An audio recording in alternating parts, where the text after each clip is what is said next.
పరిశుద్ధుడ, ప్రేమానమ్మకం కలిగిన మా ప్రియ పరలోక కన్న తండ్రి, మరలా తండ్రి రాత్రికాల సమయంలో మందిరంలో మేమంతా చేరి పాటలతోనూ వాక్యముతోనూ మిమ్మల్ని మహిమపరచడానికి మీరు ఇచ్చిన సమయాన్ని బట్టి, అనుకూలతను బట్టి తండ్రి మీకు వందనాలు చెల్లించుకుంటున్నాను. ఇప్పటివరకు తండ్రి పాటలతో మేము మహిమపరిచి ఉండగా, విలువైన నీ మాటలు తండ్రి నీ పిల్లలుగా మేము ఆలోచించబోతుండగా తోడుగా ఉండండి. ప్రతి మాట కూడా విని ఆలోచించి గ్రహించే మనసును వింటున్న మా అందరినీ కూడా ప్రసాదించమని కోరుకుంటూ ఈ ప్రార్థన మా ప్రభు రక్షకుడైన యేసుక్రీస్తు నామం పేరిట అడిగి వేడుకుంటున్నాను తండ్రి, ఆమేన్. ముందుగా మీ అందరికీ ప్రభు యేసుక్రీస్తు నామం పేరిట వందనాలు చేస్తున్నాను.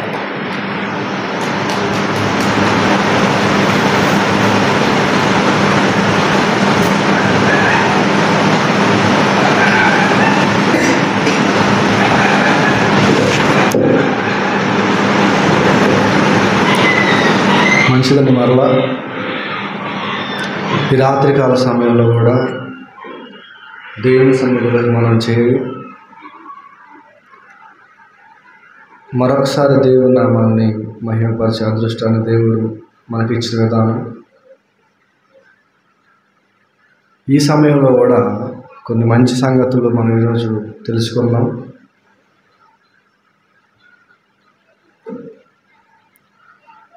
వాక్యం అనేది మనతో ఎప్పుడు మాట్లాడుతున్నా కూడా ఎప్పుడు మనం సరి చేసుకుంటూ మన ఆత్మీయ అభివృద్ధికి, మన జీవితానికి కావాల్సిన మాటలు దేవుడు ఎప్పుడు మాట్లాడతాడు. అది వాక్యానికి ఉన్న గొప్పతనం.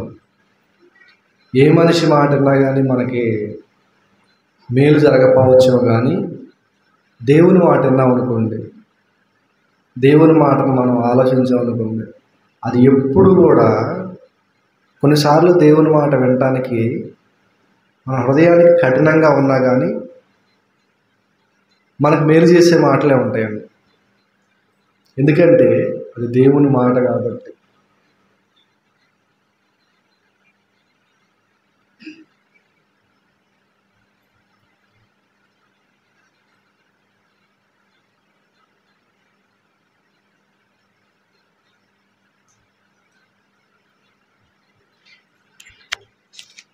ఈ సమయంలో కూడా కొన్ని మాటలు మనం ధ్యానం చేసుకున్నాము. 1 కొరింథీ పత్రిక 10వ అధ్యాయము 1 కొరింథీ పత్రిక 10వ అధ్యాయము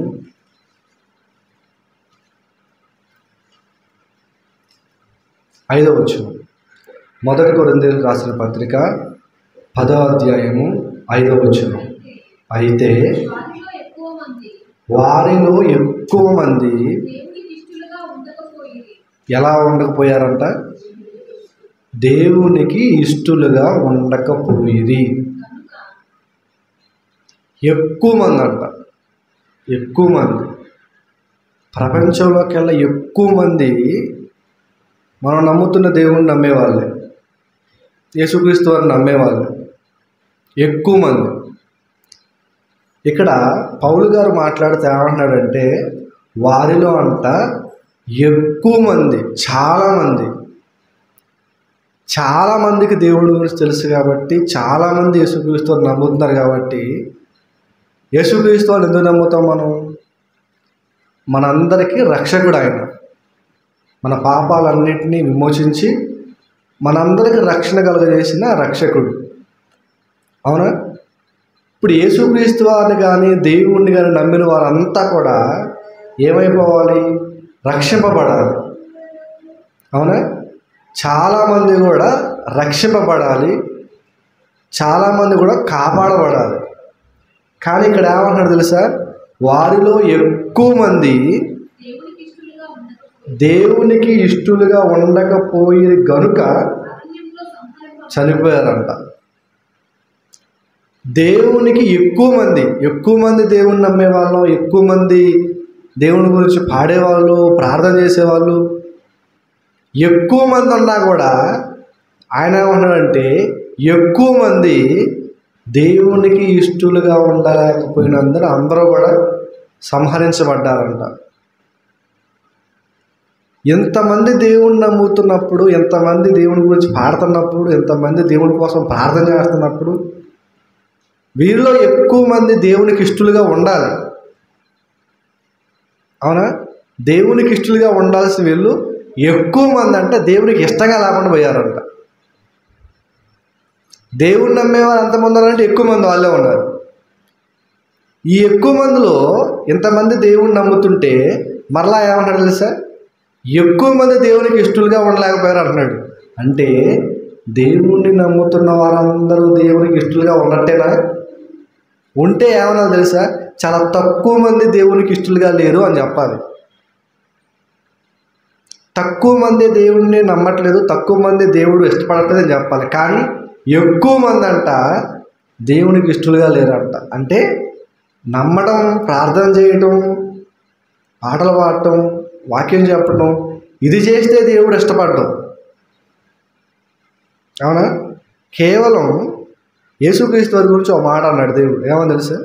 ఆయన బాప్తీసం తీసుకొని రాగానే ఏమన్నాడు? ఈయన నా ప్రియ కుమారుడు. అంటే యేసుక్రీస్తు వారిని ఇష్టపడ్డాడా? ఇష్టపడ్డాడు. రాత్రి మీకు ఒక మాట గుర్తు చేశాను. 33.5 సంవత్సరాలు సుమారు యేసుక్రీస్తు వారు బతికితే ఒక్కరోజు కూడా పాపము చేయకుండా బతికాడు అన్న మాట చెప్పాను, గుర్తుందా? ఇప్పుడు యేసుక్రీస్తు వారి దేవుడు ఏమన్నంటే ప్రియుడు, నా ప్రియ కుమారుడు, అంటే ఇష్టమైన కుమారుడు. దేవునికి ఇష్టంగా ఉండాలంటే ఒక్కరోజు కూడా ఆయనకున్న 33.5 సంవత్సరాల్లో ఏ క్షణములో, ఏ గడియలో అయినా పాపము చేయకుండా ఉండాలి ఆయన. ఆ మాట రాత్రి జ్ఞాపకం చేశాడు. ఈయన 33.5 సంవత్సరాలు కూడా ఏ రోజు కూడా పాపం చేయకుండా ఉన్నాడు. 33.5 సంవత్సరాలు ఆయన జీవిత కాలంలో ఏ రోజు కూడా యేసుక్రీస్తు వారు ఎటువంటి తప్పు లేకుండా, పాపము లేకుండా బతికారు. అది ఎంత కష్టమో చెప్పమంటారు మీకు? ఒక్కరోజు, 24 గంటల్లో ఒక్కరోజు, ఈరోజు నేనేమి తప్పు లేకుండా బతికాను అనే రోజు ఏదైనా మన జీవితంలో ఉంటుందా? పాపము చేయకుండా బ్రతకడం ఎంత కష్టమో చెప్తున్నా మీకు. ఒక్కరోజు కూడా మనం పాపము చేయకుండా, తప్పు చేయకుండా, దోషము చేయకుండా, అబ్బా ఈరోజు నా కుమార్తె, ఈరోజు నా కుమారుడు ఫలానా రోజు ఎటువంటి దుష్కార్యం, ఎటువంటి చెడ్డ తలంపు, ఎటువంటి పాపపు ఆలోచన, ఎటువంటి దోషము లేకుండా బ్రతికింది అని దేవుడు ఒక్కరోజైనా మన గురించి రాసుకుంటాడంటారా? ఎందుకు చెప్పానంటే ఈ మాట, 33.5 సంవత్సరాలు జీవితకాలం అంతా చూసినా కూడా ఏ ఒక్కరోజు కూడా యేసుక్రీస్తు వారి జీవితంలో మచ్చ కనపడలేదు, మరక కనపడలేదు. మన జీవితాన్ని తెరిచి చూసేయడానికి ఏం కనపడతాయి? అంతా మచ్చల మరకలే అందరిది. చాలా కష్టమైన విషయం. 1 గంట ట్రై చేయండి. 1 గంట అసలు ఎటువంటి చెడ్డ ఆలోచన రాకుండా 1 గంట సేపు ఉండగలుగుతావా? 2 గంటలు ఉండగలుగుతావా? ఒక అరపూట ఉండగలుగుతావా? ఒక పూట ఉండగలుగుతావా? ఒక రోజు ఉండగలుగుతావా? కష్టం. కానీ ఆయన జీవితకాలం మొత్తం కూడా ఎక్కడ చూసినా కూడా ఎటువంటి డాగు లేకుండా కనపడ్డాడు యేసుక్రీస్తు. అందుకే ఆయన గురించి ఏమనంటే నా ప్రియ కుమారుడు అన్నాడు. దేవుని నమ్మిన వాళ్ళంతా దేవుడికి ఇష్టలు కాదు. ఆయన నమ్మి ఆయన గురించి ప్రార్థన చేసి ఆయన గురించి ఆలోచించిన వాళ్ళంతా కూడా వీళ్ళందరూ నా ఇష్టలు అనట్లా దేవుడు. కొంతమందిని దేవుడు వీళ్ళు నాకు ఇష్టమైన వాళ్ళు అంటున్నాడు. ఆ లెక్కలో మనం ఉన్నావా? అదే మనం ఆలోచించాలి. ఆయన దేవుడు మనం నమ్ముతున్నాం, ప్రార్థన చేస్తున్నాం, సన్నిధికి వస్తున్నాం, పాటలు పాడుతున్నాం, వింటున్నాం. కానీ మన మనసు దేవునికి ఇష్టంగా ఉందా? నిన్ను నన్ను చూసే దేవుడు ఇదిగో వీళ్ళు నా ప్రియమైన పిల్లలు అనగలుగుతాడా? మనం చూసి అనగలుగుతాడా? యేసుక్రీస్తు వారిని చూసి అన్నాడు. చాలామంది అంట దేవునికి ఇష్టంగా లేకుండానే ఉంటున్నారంట. చాలామంది కదా నమ్మేది. అవును, ఆ నమ్మే వాళ్ళలోనే ఇంకో మాట అంటాడు, అసలు నమ్మే వాళ్ళ వల్లే అన్యజనులు ఎదుట నా నామము దూషింపబడుతుంది అంటాడు దేవుడు. ఎవరి వల్ల అంట? నమ్మే వాళ్ళని బట్టి. నువ్వు దేవుణ్ణి నమ్ముతున్నావు అనుకో, దేవునికి ఘనత రావాలి. రాత్రి ఏం చెప్పాము? సొలొమోనును బట్టి షేబా దేశపు రాణి ఏం చేసింది? దేవుణ్ణి మహిమపరిచింది, స్తోత్రం చేసింది అన్నమాట. విన్నావా? ఒక సొలొమోనును బట్టి ఒక దేశపు రాణి యెహోవాని ఘనపరిచింది. సొలొమోను లాంటి వాళ్ళు అక్కడక్కడ ఎక్కడో ఉన్నారు అప్పట్లో. కానీ ఇప్పుడు మనల్ని బట్టి అంట దేవుని నామం ఏమైపోతుంది సార్? దూషింపబడుతుంది. అంటే ఆయన ప్రవర్తన, ఆయన ఆలోచన, ఆయన విధి విధానాలు, ఆయన బ్రతుకు ఏం చేసిందంటే దేవుణ్ణి మహిమపరిచేలా ఉంది. మన ప్రవర్తన, మన బ్రతుకు, మన విధి విధానాలు ఎలా ఉన్నాయంటే దేవుణ్ణి దూషించేలాగా మనమే చేస్తున్నాం. దేవునికి ఇష్టంగా ఎలా ఉండాలి? ఆయన నోటి నుండి ఇదిగో వీళ్ళు నా ప్రియమైన పిల్లలు అని ఎలా అనిపించుకోవాలి? అనిపించుకున్న ఒక ఆయన ఉన్నాడు. దానియేలు గ్రంథం 6వ అధ్యాయము, దానియేలు గ్రంథము 10వ అధ్యాయము, దానియేలు గ్రంథం 10వ అధ్యాయము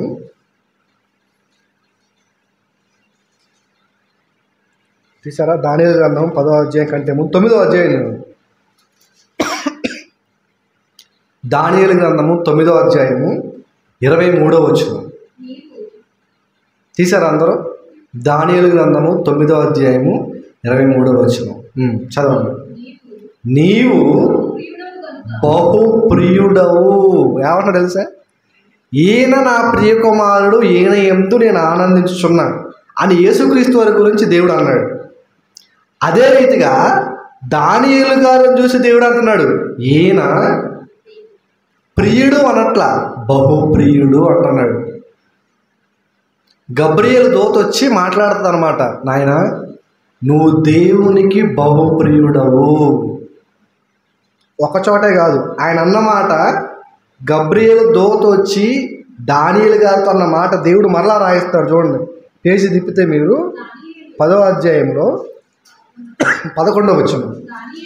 దానియేలు నీవు బహుప్రియుడవు. మరలా 19వ వచనంలో కూడా ఉంటుంది. 19వ వచనం, అతడు మరలా నన్ను ముట్టి నన్ను బలపరిచి నీవు బహుప్రియుడవు. చూసారా? దానియేలు గారిని దేవుడు రాయిస్తున్నాడు. దానియేలు గ్రంథం రాసిన దానియేలు గారి గురించి దేవుడు ఏమని చెప్తాడంటే ఈయన బహుప్రియుడు, బహుప్రియుడు, బహుప్రియుడు అని చెబుతున్నాడు. ఎవరికి బహుప్రియుడు? దేవునికి. దేవునికంట దానియేలు గారు గొప్ప ప్రియుడు అంట, ఇష్టమైనవాడు, బాగా ఇష్టమైనవాడు. బహుప్రియుడు అంటే ఎక్కువ ఇష్టం, ఎక్కువ ప్రియమైనవాడు. దానియేలు గారి గురించి దేవుడు చెబుతున్నాడు, ఇదిగో ఈయన బహుప్రియుడు, నాకు బాగా ఇష్టమైనవాడు. మనల్ని చూసి దేవుడు ఏమంటాడు? మనల్ని చూసి ఏమంటాడు? అమ్మా నువ్వు బాగా నాకు ఇష్టమైన దానివి అంటాడా? ఇష్టమైందో దానివి అని అంటాడు. పోనీ బాగా ఇష్టం పక్కన పెట్టండి, నువ్వు కొంచెం ఇష్టమైనమ్మా నాకు అనగలుగుతాడా దేవుడు? ఒక వ్యక్తి నేను ఇష్టపడాలంటే, నీ ఇంట్లో భర్త కానీ భార్య కానీ నేను ఇష్టపడాలంటే ఏం చేయాలి? నువ్వు ఏం చేయాలి? నీ పనులన్నిటి నువ్వు సక్రమంగా చేయాలి. పనులన్నీ పక్కన పడేసి నువ్వంటే ఇష్టం అంటే సరిపోద్దా? సరిపోదు. ఇష్టానికి తగిన పనులు చూపెట్టినప్పుడే అది ఇష్టమా కాదని బయటపడుతుంది. ఇష్టం ఉందని చెప్పి ఏ పని చేయకుండా, ఇష్టం ఉందని చెప్పి పట్టించుకోకుండా, ఇష్టం ఉందని చెప్పి రోడ్ల పడి తిరుగుతున్నావు అనుకో, దాన్ని ఏమి ఇష్టం అంటారు? ఇష్టం ఉండరు. ఎంతమంది మనమంతా కూడా మీకు దేవుడు అంటే ఇష్టమేనా, దేవుడు అంటే ఇష్టమేంటా, నాకు దేవుడు అంటే ఇష్టమే, మా అందరికి దేవుడు అంటే ఇష్టమే, ప్రేమే, విశ్వాసమే అని మనం చెబుతాం. కానీ దేవుడు మనల్ని చూసి ఇదిగో వీళ్ళ మీద నాకు నమ్మకం ఉంది, వీళ్ళంటే నాకు ఇష్టం, వీళ్ళని నేను నమ్ముతున్నా అని మనుషుల గురించి దేవుడు చెప్పటం. అది యేసుక్రీస్తు గురించి చెప్పాడు. అంతకంటే ముందు దానియేలు గారి గురించి చెప్పాడు, ఇదిగో ఈయన నా ప్రియమైన కుమారుడు, బహుప్రియుడు, బాగా ఇష్టమైన వాడు అని దానియేలు గారి గురించి చెబుతున్నాడు. దానియేలు గారిని ఎందుకు దేవుడు బహుప్రియుడు అన్నాడు?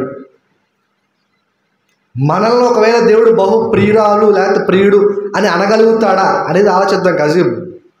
ఎందుకు ఆయన అంత ప్రియుడైపోయాడు దేవునికి?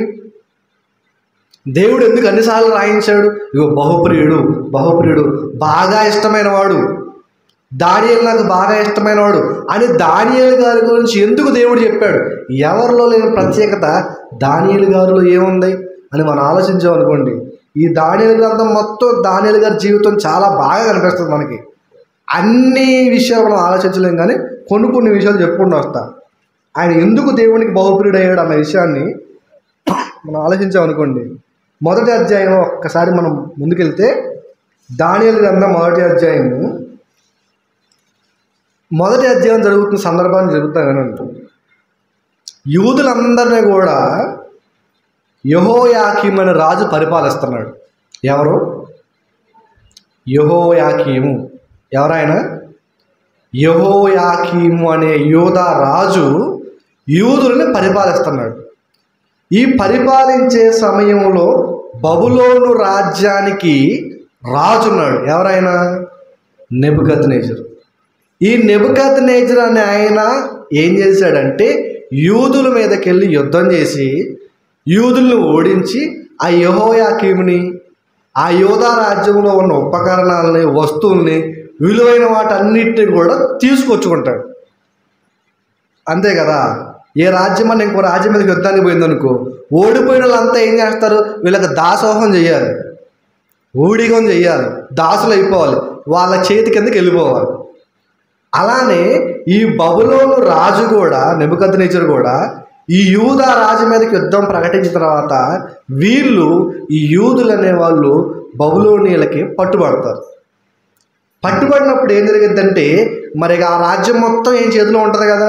ఈ బబులోను రాజు ఏం చేస్తారంటే, ఆ రాజ్యం అన్ని శ్రేష్టమైన వాటిని అన్నింటినీ, మందిరాన్ని మొత్తంలో ఉన్న ఉపకరణాలు కానీ, మంచి మంచి శ్రేష్టమైన వస్తువులు కానీ మొత్తాన్ని తీసుకొని వచ్చి ఈయన రాజ్యంలో పెట్టుకుంటాడు. అట్లానే అన్నిటితో పాటు ఏం చేస్తాడంటే ఆయన, అందులో కొంతమంది శ్రేష్టమైన వాళ్ళు ఏరుకొని వస్తాడు. యూదా రాజ్యంలో ఎవరైనా మన రాజ్యానికి ఉపయోగపడే వాళ్ళు ఉన్నారా అని తీసుకొని వస్తూ ఉంటాడు. ఆ సందర్భాన్ని మనం 4వ వచనం చూడవచ్చు. 3వ వచనం చూద్దాం. 3వ వచనం, రాజు అష్పెనజు అను నపుంసకుల అధిపతిని పిలిపించి, ఒక అధిపతి ఉన్నాడు, ఆయన పేరు ఏం పేరు తెలుసా? అష్పెనజు. ఈ అష్పెనజు అనే ఒక అధిపతిని పిలిచి ఒక మాట చెబుతున్నాడు. ఇగో మనం అందరం కూడా యూదుల మీదకి వెళ్ళాము, వాళ్ళ రాజ్యాన్ని ఓడించాము, అయితే నీకు ఇప్పుడు మాట చెప్తాను చూడు అని ఒక అధిపతిని నియమించి ఆ అధిపతితో చెబుతున్నాడు. ఏమని చెబుతున్నాడు? ఇశ్రాయేలీల రాజ్యవంశంలో, ఇశ్రాయేల్లో చాలామంది పట్టుబడ్డారు. అందులో సామాన్యమైన వాళ్ళు ఉన్నారు, సాధారణమైన వాళ్ళు ఉన్నారు, గనులు ఉన్నారు, గణహీనులు ఉన్నారు, మంచోళ్ళు ఉన్నారు, చెడ్డోళ్ళు ఉన్నారు. అయితే రాజు ఏం చెబుతున్నాడంటే, ఇగో అష్పెనజు, ఇశ్రాయేలీలో రాజవంశం ఉంది కదా, ఆ వంశంలోకి వెళ్ళి ముఖ్యులుగా ఉండాలి, రాజవంశంలో ఉండాలి. మళ్ళీ రాజులైన వాళ్ళందరూ కూడా తెలివైన వాళ్ళ, తెలివి తక్కువలు కూడా ఉంటారు. రాజుకు పుట్టులందరూ, రాజకుమారులందరూ తెలివైన వాళ్ళు ఉండరు. అందులో మురుకులు ఉంటారు, తెలివైన ఉంటాడు, తెలివి తక్కువ ఉంటాడు, అందరూ ఉంటారు. అయితే రాజ్యవంశంలో ముఖ్యులై ఉండాలంట. ముఖ్యులై లోపము లేని సౌందర్యమును, సకల విద్య ప్రవీణతయు, జ్ఞానమును కలిగి తత్వజ్ఞానము గలవారై రాజు నగరునందు నిలువదగిన కొందరు బాలులను రప్పించి వాళ్ళందరి కల్దీల భాష నేర్పించు. రాజనగరంలో ఉండటానికి ఎన్ని కండిషన్లు పెడుతున్నాడు చూడండి రాజు. ఒక రాజ్యంలో ఎన్నికైన వాడిగా ఉండాలంటే అతను ఎలా ఉండాలి తెలుసా? రాజవంశంలో ఉండాలంట.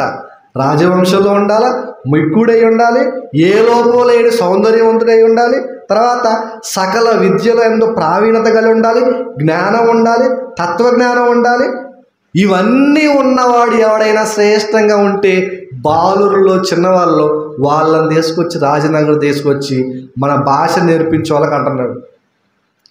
ఒక రాజు తన రాజ్యంలో ఒక స్థానంలో ఉండాలంటే ఇన్ని కోరుకుంటున్నాడు. జ్ఞానం ఉండాలి, వివేకం ఉండాలి, మంచి చదువు ఉండాలి, సౌందర్యం ఉండాలి. అన్ని సకల విద్యల యందు ప్రావీణ్యత ఉండాలంట. ఒక లోకంలో ఉన్న ఒక రాజ్యంలో ఎన్నికైన వాడిగా ఉండాలంటేనే ఎన్ని అర్హతలు చెప్తున్నాడు చూడండి.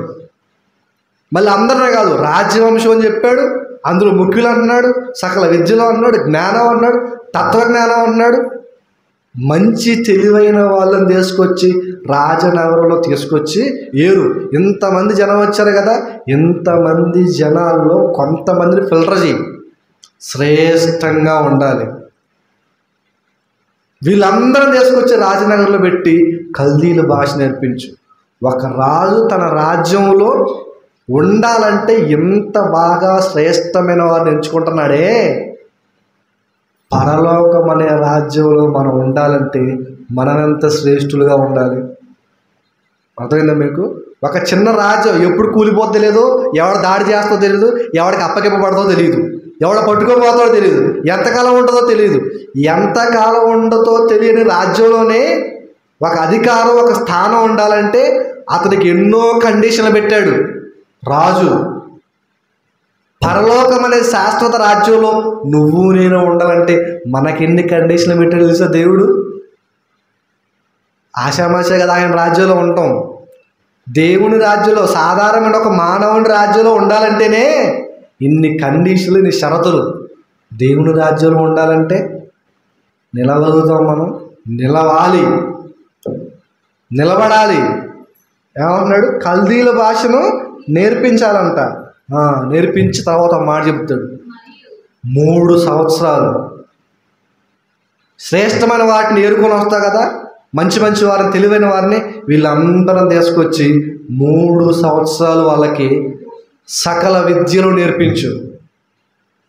రాజు ఏదైతే ఆహారం తింటాడో అదే ఆహారాన్ని వాళ్ళకు కూడా పెట్టు. ఎంత అదృష్టవంతులు వాళ్ళు. రాజు తినే ఆహారాన్ని ఎవరైతే బాలు కండిషన్లు పెట్టాడో అందులో క్వాలిఫై అయిన వాళ్ళకి తీసుకొచ్చి రాజ్యంలో ఉంచి వాళ్ళకి రాజభోజనం పెట్టి అంటున్నాడు. నేను ఎటువంటి భోజనం అయితే తింటానో రాజు ఎటువంటి భోజనం తింటాడు? ఎటువంటి భోజనం తింటాడు? మనకు పప్పు పచ్చడి తింటాడు అనుకుంటున్నారా? రాజభోజనం ఎలా ఉంటుందో తెలుసా? పంచపక్ష పరమాన్నం. ఎటు చూస్తే ఒక పక్క మాంసం, ఒక పక్క శాకాహారం, ఒక పక్క మాంసాహారం. రాజులు తినే ప్లేట్లు ఎలా ఉంటాయి చూడండి, ఏమంటారు వాటిని? పల్లెలు. రాజులు తినే గిన్నెలు కానీ పాత్రలు కానీ ఎలా ఉంటాయి? మన ఇంట్లో ఏమైనా వెండి పాత్రలు ఉంటాయా? రాజు తినే భోజనం పాత్రలు బంగారంతో తల మెరిసిపోతాయి. రాజు కదా. ఆ భోజనం ముందు కనుక మనం నిలబడితే ఎప్పుడూ తినలేని రకాలు కనపడతాయి మనకి. వాటి పేర్లు కూడా మనకు తెలియదు, అంత గొప్పగా రాజభోజనం ఉంటుంది. రాజభోజనం అని అందుకే అంటారు దాన్ని. దాన్ని చూస్తుంటేనే మన నోరుడిపోతుంది, అంత గొప్పగా ఉంటాయి. ఏ మాంసం కావాలి, రాజు ఒకవేళ నాకు ఇలాంటిది కావాలి అని అడగక ముందే రాజుకి రకరకాలు రోజుకు రకం భోజనం పెట్టాలి. రాజుకి శ్రేష్టమైన భోజనం పెట్టాలి. రాజుకి మనం ఏదన్నా ఫంక్షన్ చేసుకున్నాం అనుకోండి, సాధారణమైన వాళ్ళందరికీ ఒక రకమైన భోజనం పెడతాం. ఎవరైనా ముఖ్యులు ఉన్నారు అనుకో, వాళ్ళకేం చేస్తాం? సపరేట్గా వండి పెడతాం.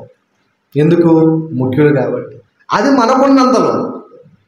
మనకున్నంతలో మనకు తెలిసిన వాళ్ళు, మనకు ముఖ్యులు, ప్రముఖులు, దగ్గర వారు అనుకుంటే సపరేట్గా భోజనం చేసి పెడతాం, అందరికి ఒకటి పెట్టేస్తాం. అలానే రాజ్యంలో వాళ్ళు తినే ఆహారం అంతా ఒకటి, రాజు తినే ఆహారం ఒకటి.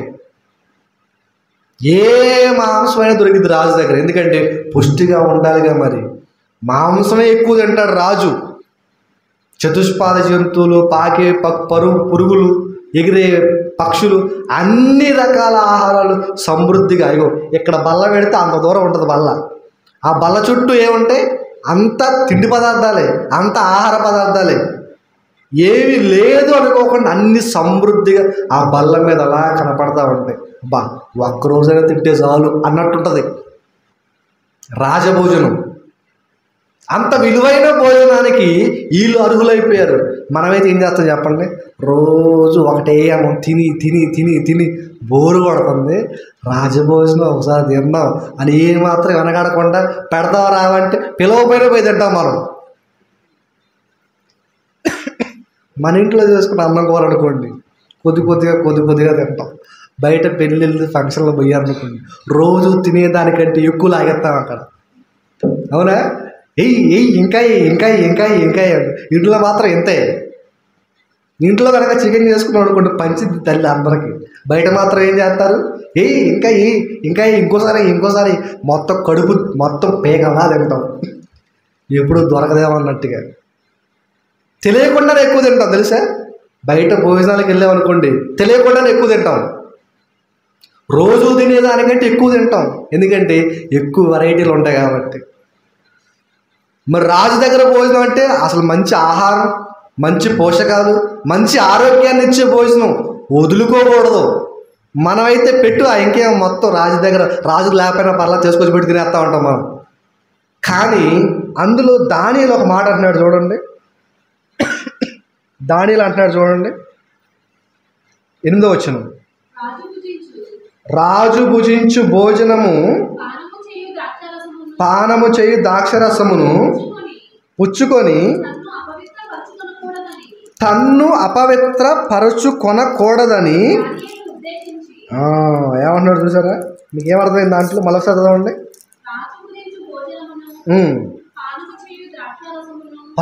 రాజు భుజించు భోజనం, పానము చేయు శ్రేష్టమైన ద్రాక్షరసములు, అది కూడా కల్తీ ద్రాక్షరసం కాదు, నీళ్ళు పోసింది కాదు, జబ్బు చేసింది కాదు, శ్రేష్టమైనది ఆ భోజనం, ఆ ద్రాక్షరసం. పెట్టు మాకైతే పెట్టిన బాగా తింటాం మనం అంటాం. కానీ ఆయన మాత్రం ఏమంటున్నాడు తెలుసా? చదవండి. పుచ్చుకొని అపవిత్రపరుచుకోము. రాజు భోజనం కదా కక్కుర్తి పడం మేము. దానియేలు సాధారణమైన వాడండి. రాజు మాట ఏమాట? నా భోజనం పెట్టేవాళ్ళు.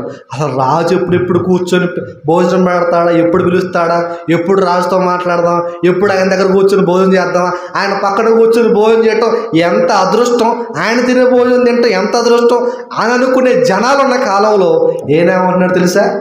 రాజు భోజనం మేము తింటే అపవిత్రపరచబడతాం. కక్కుర్తి పడి తినేవాళ్ళు చాలామంది ఉన్నారు. కానీ ఏమో తెలుసా? రాజు భోజనం కదా, రాజు పక్కన కూర్చొని తింటాం కదా అని మేము ఆశపడం. అది అపవిత్రం, అది మాకు పవిత్రత కాదు. తన్ను అపవిత్రపరచుకొనకూడదని దానియేలు ఉద్దేశించి తాను అపవిత్రుడు కాకుండానట్లు వాటినయ్యా మేము తింటే అపవిత్రం అయిపోతాం. దానియేలు వచ్చి మాట్లాడుతున్నాడు. దానియేలు, షడ్రక్, మేషక్, అబేద్నెగో ఈ నలుగురిని ఎంచుకుంటాడు. ఈ నలుగురిలో ముందు దానియేలు మాట్లాడుతున్నాడు. రాజభోజనం అంట కదా, షడ్రక్, మేషక్, అబేద్నెగో ఏమంటావు, వెళ్ళి తిన్నావా బాగుంటుంది అనట్లా. రాజభోజనమైనా, రాజు తాగే పానీయమైనా మాకు వద్దది. అది తింటే మేము అపవిత్రపరచబడతాం. ఎందుకు అపవిత్రపరచబడతారు? ఎందుకు వద్దన్నాడు తెలుసా? ఒకనాడు దేవుడు చెప్పిన ఆజ్ఞ, నా పిల్లలారా, ఇశ్రాయేలులారా, మీరు తినకూడని కొన్ని ఉన్నాయి. చతుష్పాద జంతువులను కొన్ని ఉన్నాయి, ఎగిరే పక్షులను కొన్ని ఉన్నాయి, పాకే పురుగులను కొన్ని ఉన్నాయి, కాళ్ళు గలవి, జబ్బు గలవి కొన్ని మీకు ఆజ్ఞలు ఇచ్చాను నేను, మీరు వాటిని తినకూడదు. మరి రాజు అంటే దేవుని మాట వినేవాడు కాదు కదా, ఏదైనా తింటాడు. ఇప్పుడు కనుక రాజభోజనం తింటే దేవుని మాటను ధిక్కరించిన వాడు అవుతాం. నోరు కట్టేసుకునైనా మేము ఉంటాం కానీ, తినకుండా అయినా మేము ఉంటాం కానీ, చచ్చినా పర్లేదు కానీ రాజు పెట్టే భోజనం తిని దేవుణ్ణి మేము దూషించలేము, ఆయన ఆజ్ఞని మేము మేరలేము, మమ్మల్ని మేము అపవిత్రపరచుకోలేము. ఎంత నిర్మోహమాటంగా అదిపోతూ చెబుతున్నారు చూడండి. మనకు ఒక వ్యక్తి తెలుసు, ఒక్క పూట కూటి కోసం జ్యేష్ఠత్వాన్ని కోల్పోయిన ఏశావు గురించి మనకు తెలుసు. కూటికి ఆగలేక దేవుడిచ్చే ఆశీర్వాదాన్ని పోగొట్టుకున్నాడు ఏశావు. కానీ ఈయన రాజభోజనం, రాజు తాగే పానీయం పెడతా అన్న దేవుని మాట గుర్తొస్తుంది. వద్దు, మేము తినం, మేము తాగం. ఒకవేళ తింటే తాగితే ఇన్ని రోజులు కాపాడుకున్న భక్తి ఏమైపోతుంది తెలుసా? అపవిత్రం అయిపోతాం మేమంతా. తినకూడదనుకున్నప్పుడు ఆగిపోవాలంతే అని నోటిని మాత్రం కట్టేసుకుంటాను చెబుతున్నాడు. ఇంతలో అధిపతి అంటున్నాడు, నాయనా ఇది రాజు ఇచ్చిన ఆజ్ఞ. రాజు చెప్పాడు ఏమని తెలుసా, మీకు పంచభక్ష పరమాణం లాంటి రాజు భోజనం పెట్టాలి, రాజు తాగే పానీయం మీకు ఇవ్వాలా, సాధారణమైన మనుషుల మేము చూడకూడదు మిమ్మల్ని, ఒకవేళ చేయకపోతే రాజు మిమ్మల్ని చంపేస్తాడు. అప్పుడు దానిలో ఒక ఆలోచన చేస్తాడు అధిపతి, ఒక్క 10 రోజులు మాకు అవకాశం ఇవ్వు, వాళ్ళందరికీ రాజు భోజనం పెట్టు, రాజు తాగే పానీయం, మాకు మాత్రం శాకాహారం అంటే ఏదైతే దేవుడు మమ్మల్ని తినమన్నాడో దాన్నే పెట్టు. 10 రోజులు చూడు చాలు. 10 రోజుల తర్వాత వాళ్ళని మమ్మల్ని పరిశీలించు. ఈ 10 రోజులు ఏమో వీళ్ళు శాఖధాన్యాలు తింటారు, వీళ్ళు రాజభోజనం తింటారు. తర్వాత వాళ్ళని కంపేర్ చేసి చూస్తే ఈ షడ్రక్, మేషక్, అబేద్నెగో, ఈ దానియేలు వీళ్ళు తేటగా, ఆరోగ్యవంతంగా, సౌందర్యంగా, పుష్టిగా కనిపిస్తారు. ఎన్నికైన వారిలో షడ్రక్, మేషక్, అబేద్నెగో, దానియేలు మాత్రం దేవుని మాటను బట్టి అనవసరమైన దాని జోలికి వెళ్ళకూడదు, దేవుడు తినొద్దన్న దాని జోలికి వెళ్ళకూడదని రాజభోజనాన్ని పక్కన పెడతారు. ఎన్నికైన మరికొంతమంది ఏం చేస్తారంటే రాజు పెట్టే భోజనం తినేస్తారు. ఇద్దరిలో ఎవరు శ్రేష్ఠులుగా ఉంటారంటే శాఖధాన్యాలు తిన్న వీళ్ళే శ్రేష్ఠులుగా ఉంటారు. ఇక్కడ మనకు అర్థం కావాల్సిన విషయం తెలుసా, తిండి విషయంలో కూడా ఏమాత్రం కూడా తప్పిపోకుండా ఉన్నాడు దానియేలు. అర్థమైందా మీకు? తిండి విషయంలో తప్పిపోయిన ఏసావు మనకు తెలుసు, కానీ ఈయన తిండి విషయంలో కేవలం తింటే అరిగిపోయే దాని దగ్గర నేను దేవుని ఎదుట అపవిత్రుడిని అయిపోతాను, అవ్వకూడదు. తింటే అరిగిపోయేది ఇది, ఇప్పుడు తింటే అరిగిపోయేది, కానీ తింటే మాత్రం అపవిత్రుడిని అయిపోతా, దోషం చేసిన వాడిని అయిపోతా, దేవుని దృష్టికి నేరస్తుని అయిపోతా, తినకూడదని తిండి విషయంలో కూడా తన కాపాడుకున్నాడు. అధికంగా తినొద్దు తినొద్దు తినొద్దు తినొద్దు దేవుడు చెబుతాడు. మనం ఏం చేస్తాం, దేవుడు ఏదైతే వద్దంటే దాన్నే తింటాం. మనం అన్నీ ఇచ్చాడు, తోటలో అన్ని తినమ్మా, అన్నీ తినండి ఆయన అన్నాడు, ఆ ఒక్క పండు జోలికి వెళ్ళొద్దు అన్నాడు. ఏమైపోయింది, ఆ పండే కావాలి. మనం కూడా అంతే, వద్దు అన్న పనిని ఎక్కువ చేస్తాడు. కానీ దానియేలు రాజు దగ్గరకు వచ్చాము, ఇక తినకపోతే ఆయన చంపేస్తాడు మనల్ని, ఇవన్నీ కాదు, దేవుని ఆజ్ఞని మీరకుండా బతకాలి. చంపినా చమ్మని, ఏమన్నా చేసుకొని, ఏం చేసినా కానీ దేవుని మాటను మేము మెరం, ఆ మాట దాటి మేము బయటికి వెళ్ళాం అని కట్టుదిట్టంగా తిండి దగ్గర తన కాపాడుకున్నాడు. ఆ పండు తినొద్దు అంటే ఆ తిండి దగ్గర పోయి తిన్నారు, పాపం చేశారు, లోకమంతటికి పాపాన్ని తీసుకొచ్చి పెట్టారు. బాగా ఆకలితో ఉన్నాడు, ఆకలిపోయాడు, తిండిని చూశాడు, మొత్తాన్ని జ్యేష్ఠత్వాన్ని కోల్పోయాడు. కానీ ఈయన ఇలా కాదు, ఎంత గొప్ప భోజనం అయినా దేవుడు వద్దు అంటే వద్దంతే, దేవుడు దాని జోలికి వెళ్ళొద్దంటే అట్లా కాదు, పరిస్థితులు అట్లున్నాయి, లొంగిపోయాను, లొంగ తీసుకుంది, కుదరదు. ఏదైనా కానీ వద్దు అంటే వద్దంతే, దాని జోలికి వెళ్ళొద్దు. ప్రభాత్ బాగుంది, దేవునికి ఆలోచన చెప్పే వాళ్ళం కాదు మనం. అలా ఉండొద్దు అంటే ఉండకూడదంటే, తినమన్నాడా నిర్మోహమాటంగా తిను, ఏదైనా కూడా.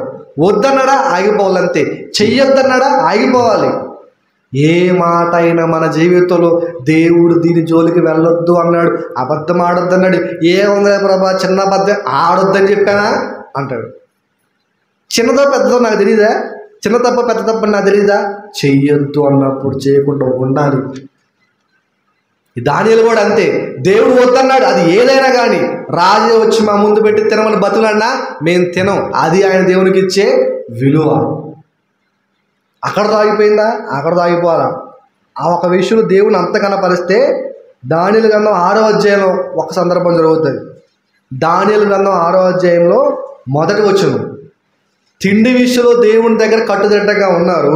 తర్వాత 6వ అధ్యాయం మొదటి వచనంలో తన రాజ్యం అంతటి మీద అధిపతులుగా ఉండుటకై 120 మంది అధిపతులను నియమించాడు దర్యావేషు రాజు. 120 మంది రాజ్యం మొత్తం మీద ఏరి ఎంతమంది తీశాడు బయటికి? 120 మందిని తీశాడు. ఎంతమందిని? 120 మందిని తీశాడు. 120 మందిని అధిపతులు తీసి తర్వాత ఏం చేస్తాడు తెలుసా? 2వ వచనంలో వారిపైన మరలా ఇగో సామ్రాజ్యంలో ఉన్న వాళ్ళందరి మీద 120 మంది అధిపతులు తీశాడు బయటికి. ఈ 120 మంది అధిపతుల మీద ఇంకో ముగ్గురు నియమించాడు. వాళ్ళెవరు? ప్రధానులు. 120 మందే గొప్పోళ్ళు అనుకుంటే ఆ గొప్పోళ్ళ మీద ఇంకో ముగ్గురు ప్రధానులుగా నియమించాడు. అందులో మరలా ఒకడు ఎవరు? ఆ ముగ్గురిలో ముఖ్యుడు ఎవరు? మరలా దానియేలు. చూసారా, 120 మందిని తీస్తే అందులో 120 మందిలో మరలా ఇంకో ముగ్గురిని పైకి లేపితే ఆ ముగ్గురులో ప్రముఖుడిగా ఎవరున్నారు తెలుసా? దానియేలు ఉన్నాడు. 120 మందికి పైన ముగ్గురు నియమించాడు. ఆ ముగ్గురులో ప్రముఖుడిగా ఎవరున్నారంటే దానియేలు గారు ఉన్నారు. ప్రముఖుడు, గొప్పవాడు. ఆయన గురించి రాయబడిన మాటలు కింద ఉంటాయి మీకు. 4వ వచనం చూడండి, 3వ వచనం. ఈ దానియేలు అతి శ్రేష్టమైన బుద్ధి గలవాడై ప్రధానులలోను అధిపతుల్లోను ప్రఖ్యాతి నుండి ఉండెను గనుక రాజ్యమంతటి మీద అతని నియమింపని రాజు ఉద్దేశించుడు. చూడండి, దానియేలుకున్న గొప్పతనం ఏంటి తెలుసా? అతి శ్రేష్ఠుడంట, బుద్ధి గలవాడంట. బుద్ధి గలవాడు, అతి శ్రేష్ఠుడైన దానియేలుని ఇగో ఈ 120 మంది మీద, ఆ ఇద్దరి మీద, మొత్తం రాజ్యం అంతటి మీద అధికారిగా నియమించాలనుకున్నాడు. మరి 120 మంది ఊరుకుంటారా? మాలో లేదు, దానిలో ఉంది. ఏంది? అంతే కదా. ఎప్పుడు సమాజం ఎలా ఉంటుందో తెలిసే, ఎవడైనా మంచిగా కనిపిస్తున్నాడు అనుకో, ఆయన మంచి అని ఏ మనిషి అండి అదేం అలవాటు అర్థం కాదు.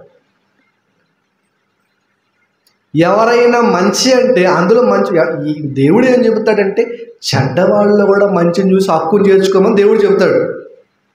అమ్మా మీరు చెడ్డవాళ్ళు కాదా, ఎదుటోడు చెడ్డవాడు అంటున్నావు, వాడు చెడ్డవాడే, నువ్వు చెడ్డవాడే. కానీ ఎత్తుక్కుంటూ పోతే అందరిలో తప్పులే కనపడతాయి. కానీ నేను ఎలాగైతే నిన్ను క్షమించానో, నేను ఎలాగైతే నీతిమంతుడిగా ఎంచానో, నువ్వు కూడా అంతే నీతిమంతుడిగా ఎంచు, నువ్వు కూడా అలాగే మంచాను అని దేవుడు చెబుతుంటే మనం ఏం చేస్తాం తెలుసా? మంచోళ్ళు ఎక్కడ లోచుకులు ఉన్నాయా అని ఎతికి ఎతికి ఎతికి ఎతికి వెతికి లోపల ఎక్కడో ఒకటి దాగుంటే దాన్ని తీసుకొచ్చి పైన పెట్టి, ఇగో తెలుసా ఇది నిజమా అని అడిగింది కదా, అట్లే మనం కూడా తెలుసా ఒకడు వచ్చి ఒకటి గురించి మనిషి చెబుతుంది వినలేం మనం. మనిషికి ఉండే నైజం అది. ప్రతి మనిషి అంతే. విచిత్రం ఏంటంటే దేవుని గురించి తెలియని వాళ్ళు అనుకుంటే సంతోషం, తెలిసిన మనం కూడా అనుకుంటే అట్లా. ఎవరైనా జీవితం కళ్ళ ముందు మంచిగా సంతోషకరంగా ఉందనుకో, ఆ సంతోషాన్ని నువ్వు పంచుకోగలుగుతావా? బాధలో ఉన్నప్పుడు పోయి ఓదార్స్తాం, బాధపడతామా పడమాక అని. సంతోషంలో ఉన్నప్పుడు ఆ సంతోషం నువ్వు పంచుకోగలుగుతావా? అలా పంచుకునేవాడు నిజమైన ప్రేమించేవాడు, నిజంగా ఇష్టపడేవాడు. వాళ్ళు ఎప్పుడు బాధలో బాధపడాలి, వాళ్ళు ఎలా ఉండాలి, వీళ్ళు ఎలా ఉండాలి, వాళ్ళు అట్లా అనుకుంటాం మనం. ఎదిగేవాడిని చూస్తే తట్టుకోలేని మనస్తత్వాలు మనుషులు, వాళ్ళు కూడా అంతే. 120 మంది మనం ఉన్నాం, మనం చేతగానే వాళ్ళమా? ముగ్గురు లేపాడు, ఈ ముగ్గురులో మళ్ళీ ఆయన ప్రధానుడు. ఏంటి ఆయనలో ఉంది ఏంటి, మాలో లేదేంటి? ఆయనలో ఏం లేదు తెలుసా? ఏ లోపము లేదు. ఆయనలో ఏ లోపము లేదు. అదే మాట ఉంటుంది చూడండి అక్కడ. ఎన్నో వచనం? 4వ వచనం. అందుకు ఆ ప్రధానులను అధిపతులను రాజ్యపాలన విషయంలో దానియేలు మీద ఏదైనా ఒక నింద మోపాలి. ఎలా కూడా నింద మోపాలి. నింద మోపి రాజు దగ్గర దానియేలు మంచివాడు కాదు, దానియేలు నువ్వు అనుకున్నంత మంచివాడు కాదని చిత్రీకరించాలనుకున్నాడు. ఏమిని దొరికింది, ఎలా దానియేలు నిందించాలి, ఏదైనా లోపం ఉందని రోజు చూస్తున్నారు దానియేలు కోసం వెనకబడి కనిపెట్టుచుండిరి. కానీ దానియేలు నమ్మకస్తుడై ఏ నేరమైనను ఏ తప్పైనను చేయనివాడు కాడు గనుక దానియేలులో తప్పైనను లోపమైనను కనుగొనలేకపోయింది. చూసారా, 120 మంది అధిపతులు. ఈ 120 మంది అధిపతులు తెలివైన వాళ్ళు, గొప్పలు.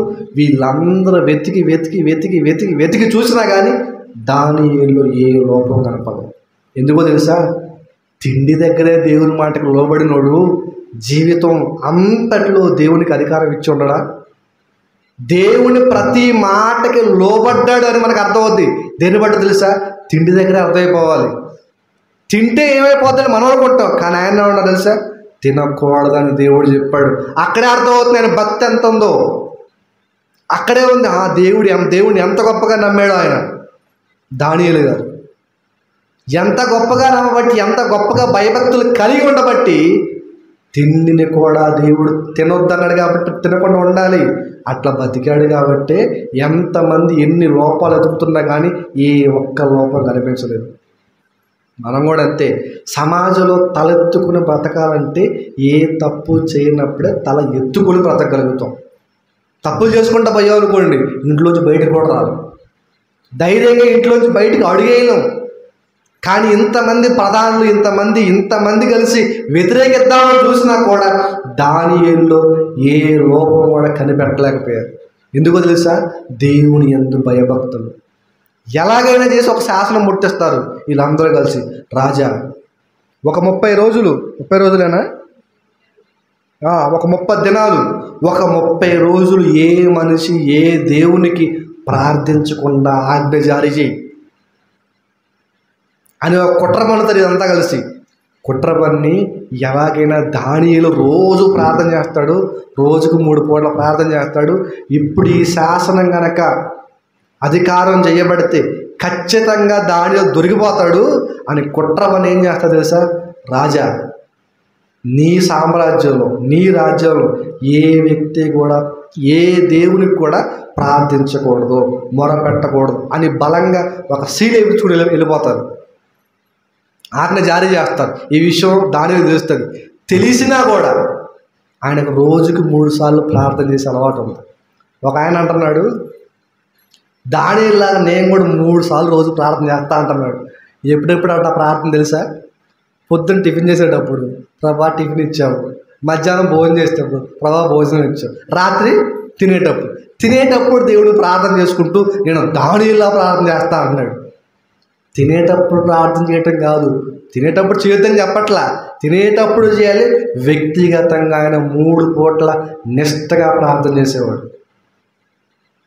రాజు ఆజ్ఞ జారీ చేశాడు. ప్రార్థన చేస్తే తీసుకెళ్ళి సింహాల బోన్లో పడేస్తారంట, ప్రార్థన చేస్తే సింహాల బోన్లో పడేస్తారంట. ఇక సింహాల బోన్లో పన్నుడు పరిస్థితి ఏంటి చెప్పండి? బొక్కలు కూడా మిగలకుండా మొత్తం తిరుగులు పెడతాయి సింహాలు. భయపడలేదు ఏమాత్రం కూడా. ఈ విషయం ఆయన తెలుస్తుంది, ఈ విషయం రాజు తెలుస్తుంది. రాజు దగ్గర పోతాం, రాజా దానియేలు ఉన్నాడు, ప్రార్థన చేయకుండా ఉండట్లేదు, చేస్తున్నాడు. పిలిపిస్తాడు రాజు. ఏం దానియేలు? దానియేలు మీద మంచి ఇష్టాన్ని కలిగి ఉంటాడు రాజు, ఎందుకంటే ఏ నేరం లేకుండా నమ్మకంగా బ్రతుకుతున్నాడు కాబట్టి. ఇప్పుడు ఆజ్ఞ మీరాడు, దానియేలు బోన్లో పడేయాలి, సింహాల గుహలో పడేయాలి. రాజుకు మనసు ఒప్పదు. అమ్మో ఇంత గొప్పవాడు, ఇంత శ్రేష్ఠుడు, ఇంత నమ్మకమైన వాడిని తీసుకెళ్ళి బోన్లో పడేస్తే, గుహలో పడేస్తే ఏమైపోతుంది? ఇలాంటి వాడు మరలా రాడేమో. కానీ ఆజ్ఞ మీరాడు. ఏం చేయాలి? మనసేమో తగదలాడిపోతూ ఉంటుంది. ఆజ్ఞ ఏమో జారీ చేశాడు. వీళ్ళు వచ్చి, రాజా నువ్వు తగ్గేదే లేదు, ఎందుకంటే ఆజ్ఞ జారీ చేశావు, అది ఎవరైనా సరే ఖచ్చితంగా వెళ్ళి ఆ గుహలో పడేయాలి అని వీళ్ళు మాత్రం ఇంకా పురుగులుపుతూ ఉంటారు. మొత్తానికి ఏం చేస్తారంటే తీసుకెళ్ళి ఆ గుహలో పడేస్తారు. గుహలో పడేసిన తర్వాత 18వ వచనం, అంతటా రాజు తన నగరులకు వెళ్ళి రాత్రి అంతా ఉపవాసం ఉండి నాట్య వాయుద్యంలో జరగనీయలేదు. అతను నిద్ర పట్టలేదు. ఒక మంచివాడిని, ఒక శ్రేష్టమైన వాడిని, ఒక నమ్మకస్తుని, ఒక గొప్పవాడిని, అందరిలోకెల్లా అధిపతిని చేద్దాం అనుకున్న వాడి మీద నేరము మోపారే అని నిద్ర పట్టలేదంట రాజుకి.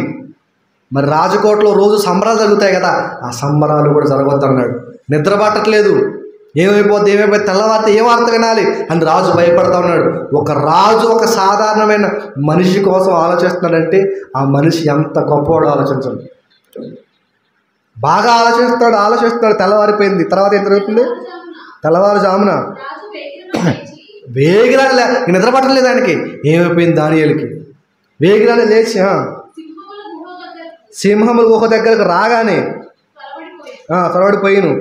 అతడు గృహ దగ్గరకు రాగానే బాగా రాత్రంతా దుఃఖపడుతున్నాడు రాజు దానియేలు కోసం. దుఃఖ స్వరంతో గుహ దగ్గరికి వెళ్ళి దానియేలును పిలిచి, జీవము గల దేవుని సేవకుడు అయిన దానియేలు. చూడండి ఎలా పిలుస్తున్నాడు రాజు. ఒక రాజు దానియేలుని పిలిచే విధానం, జీవము గల దేవుని సేవకుడు అయిన దానియేలు. అంటే దానియేలు దేవుణ్ణి ఎంత గొప్పగా బలంగా నమ్మాడో రాజుకు తెలుసు. దేవుని పట్ల ఎటువంటి అటు ఇటు కదలకుండా నిష్టగా స్థిరంగా నిలబడేవాడు దానియేలు. తెలుసుకున్న రాజు అంటున్నాడు, దానియేలు జీవము గల దేవుని సేవకుడైన దానియేలు, నిత్యము నీవు సేవించున్న నీ దేవుడిని రక్షించాడా అయ్యా అని దుఃఖపడుతూ అడుగుతున్నాడు. ఎందుకంటే దానియేలు పోగొట్టుకోవటం నీకు ఇష్టం లేదు. ఎందుకంటే గొప్పవాడు, రాజ్యానికి ఉపయోగపడేవాడు, అలాంటి వాడు లేడు, ఏ లోపం లేకుండా బ్రతుకుతున్నాడు. అడిగాడు. అందుకు దానియేలు అప్పుడు మాట్లాడుతున్నాడు, రాజు చిరకాలము అమ్మయ్య అని ఊపిరి పీల్చుకున్నాడు. వెంటనే దానియేలుకి ఏం కాలేదు. దానియేలుకి ఏం కాదు. సింహాల బోన్లో పడేసినా కూడా దానియేలుకి ఎందుకు ఏం కాలేదు?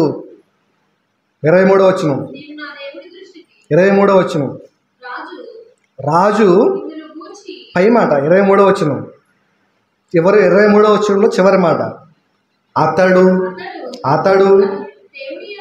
తన దేవుని యందు భక్తి గలవాడైనందున అతనికి ఏ హానియు కలగలేదు. చూసారా, సింహాల భూమిలో పడేసిన, 120 మంది వ్యతిరేకించిన, చట్టం చేసిన ఈ చట్టం కానీ, ఆ సింహాలు కానీ, అందులో ఉన్న అధిపతులు కానీ, ప్రధానులు కానీ చిన్న ఘాటు కూడా దానియేలు మీద పడలేకపోయారు. చిన్న గాయం కూడా, చిన్న అపాయం కూడా తలపెట్టలేకపోయారు. కారణం ఏంటో తెలుసా? దేవుని యందు భయభక్తులు కలిగి ఉంటాం. దేవుని యందు భయభక్తులు కలిగి ఉంటే ఎటువంటి అపాయం, నీ ముందు అపాయం ఉన్నా కూడా అపాయం నీవి పట్టుకోలేదు కూడా. సాక్ష్యం దానియేలే. అర్థమైందా మీకు? ఎటువంటి అపాయం జరగకుండా రాజు చిరకాలం జీవించుగాక.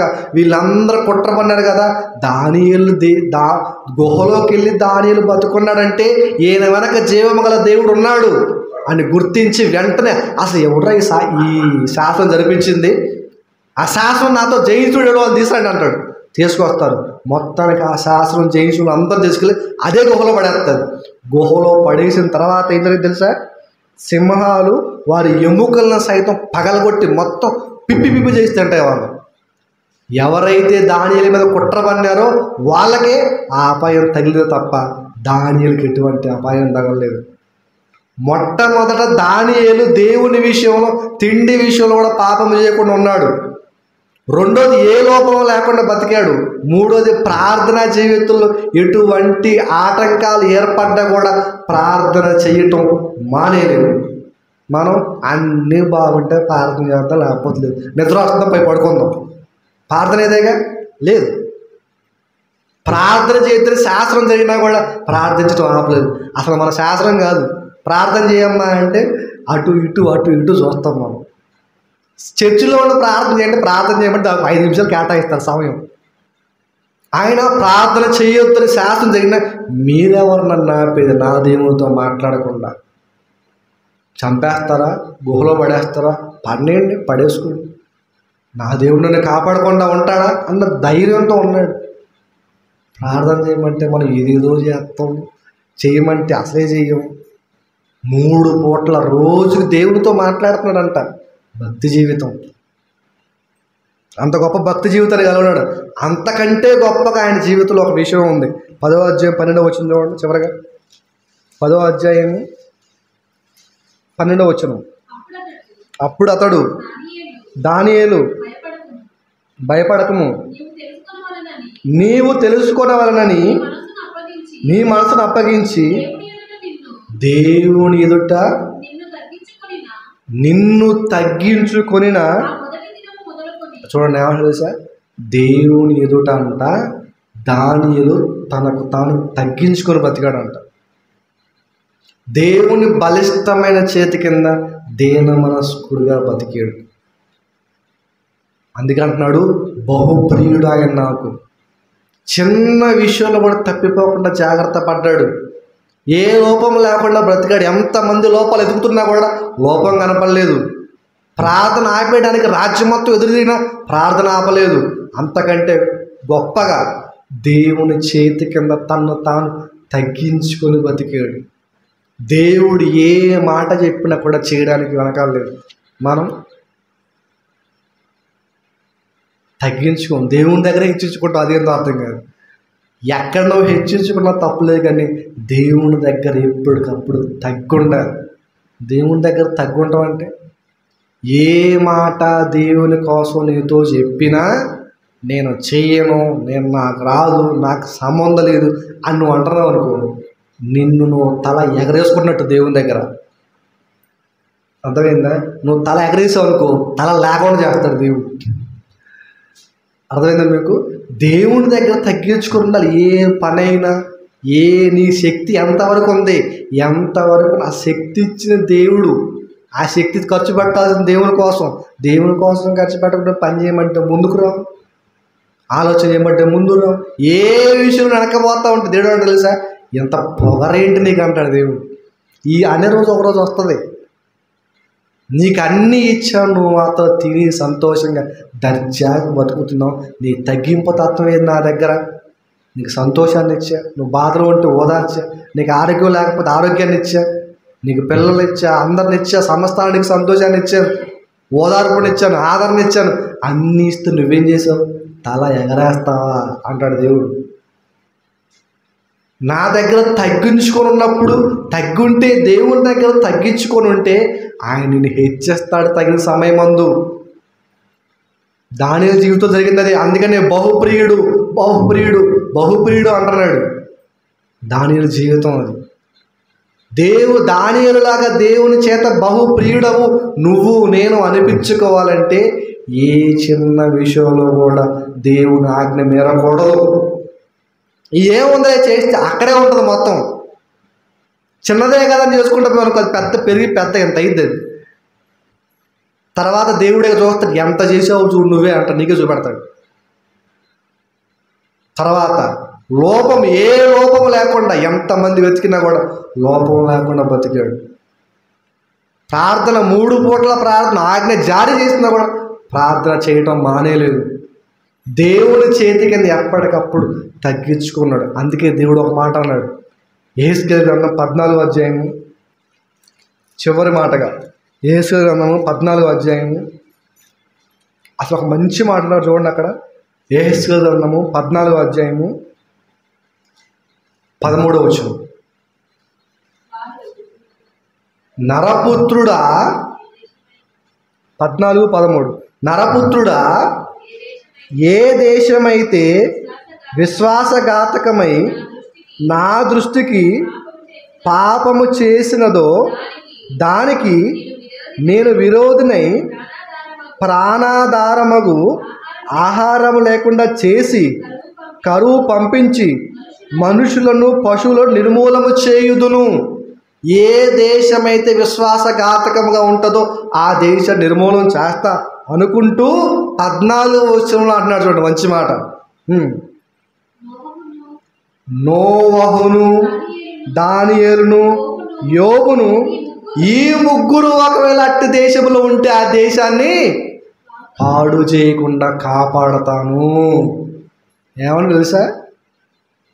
నోవాహు కానీ, దానియేలు కానీ, యోబు కానీ, ఈ ముగ్గురు కనుక ఏదైనా విశ్వాసఘాతకమైన పని ఏ దేశమైనా చేస్తే ఆ దేశాన్ని నేను పాడు చేయకుండా ఉండాలంటే, ఆ దేశం మీద శిక్ష అమలు కాకుండా ఉండాలంటే దానిలో నోవాహు లాంటి మనస్తత్వం గలవాడు కావాలి, లేదా దానియేలు లాంటి మనస్తత్వం ఉన్నవాడు కావాలి, లేదా యోబు లాంటి మనస్తత్వం. ఇలా ముగ్గురులో ఏ ఒక్కరి మనస్తత్వం కలిగి ఎవరు ఒక్కరున్నా కూడా ఆ దేశాన్ని పాడు చేయకుండా ఉంటా అని చెబుతున్నాడు. అంటే దానియేలు లాంటి మనసు కలిగిన వారు ఉంటే ఆ దేశాన్ని దేవుడు కాపాడుతా అంటున్నాడు. అబ్రహాం అడుగుతాడు కదా దేవుని దగ్గరికి వెళ్ళి, 10 మంది ఉన్నా కాపాడుతావు ప్రభు అంటే, కాపాడుతాను పో. 10 మంది ఉంటే సొదొమ గొమొర్రా పట్టణాన్ని కాపాడదంట. ఒక్క దానియేలు లాంటి వాడు ఉంటే దేశాన్ని మొత్తాన్ని దేవుడు కాపాడుతా అంటున్నాడు. ఒక్క దానియేలు లాంటి వాడు ఉంటే దేశాన్ని మొత్తాన్ని, అది ఎంత అక్రమములు చేస్తున్నా కూడా ఆ దేశాన్ని, ఆ దానియేలు లాంటి వాడు ఉంటే ఆ దేశాన్ని నేను కాపాడుతున్నా అంటే ఆ దానియేలు ఎంత గొప్పగా బతుకుంటాడో ఆలోచించండి. ఈరోజు మీకు గుర్తుంచుకోవాల్సిన మాట ఏంటో తెలుసా? ఒక దానియేలు లాంటి వాడు ఉంటే దేశాన్నే కాపాడుతున్నాడు కదా. అలాంటి మనసే నీ ఇంట్లో నీకు నీ పిల్లలకు ఉందనుకో, నీ కుటుంబాన్ని నిరంతరం దేవుడు కాపాడతాడు. అర్థమైందా మీకు? దానియేలు లాంటి మనసు, బహుప్రియుడము అన్నాడు చూసారా?